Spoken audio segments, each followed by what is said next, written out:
Indian premier league craze ఏటా పెరుగుతున్నా దాని వెంటే వివాదాలు కూడా నీడలా వెంటాడుతున్నాయి. తాజాగా 2026 సీజన్లో గుజరాత్ టైటాన్స్ ఢిల్లీ క్యాపిటల్స్ మధ్య జరిగిన మ్యాచ్ ముగిసిన తీరు క్రికెట్ వర్గాల్లో పెనుదుమారం రేపుతోంది.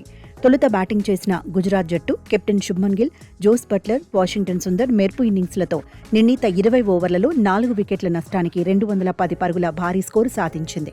211 పరుగుల కష్టసాధ్యమైన లక్ష్యంతో బరిలోకి దిగిన ఢిల్లీ క్యాపిటల్స్ కేఎల్ రాహుల్ విరోచిత పోరాటంతో విజయం దిశగా సాగింది. అయితే మధ్యలో డేవిడ్ మిల్లర్ గాయపడటం, మళ్లీ క్రీజ్లోకి రావడం వంటి పరిణామాలు ఉత్కంఠను రేపాయి.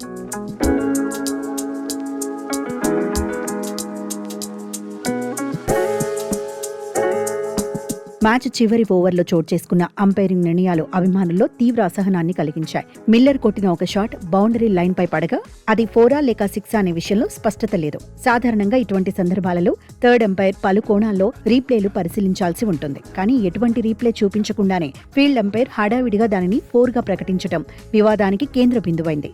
ఢిల్లీ గెలుపుకు కీలకమైన 2 పరుగులు రాకపోవడం మ్యాచ్ ఫలితాన్ని తలకిందులు చేసింది. బ్రాడ్కాస్టర్లు సైతం ఆ క్లిష్టమైన క్షణాలను రీప్లేలో చూపకపోవడం వెనుక ఏదో మర్మం ఉందనే అనుమానాలు వ్యక్తమవుతున్నాయి.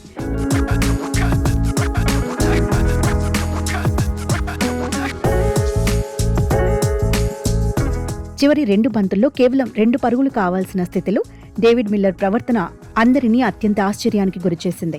సులభంగా సింగిల్ తీసి మ్యాచ్ను టై చేసే అవకాశం ఉన్నా మిల్లర్ పరుగు తీయడానికి నిరాకరించడం గమనార్హం. ఇక ఆఖరి బంతికి పరుగు రాదని తెలిసి కూడా కుల్దీప్ యాదవ్ను అనవసరంగా పరుగుకు పిలిచి రన్అట్ చేయడంపై విమర్శలు వెల్లువెత్తుతున్నాయి.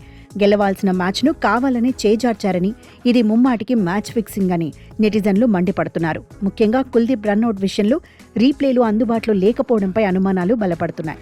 సోషల్ మీడియా వేదికగా ఐపీఎల్ పారదర్శకతను ప్రశ్నిస్తూ అభిమానులు భారీ ఎత్తున పోస్టులు పెడుతున్నారు.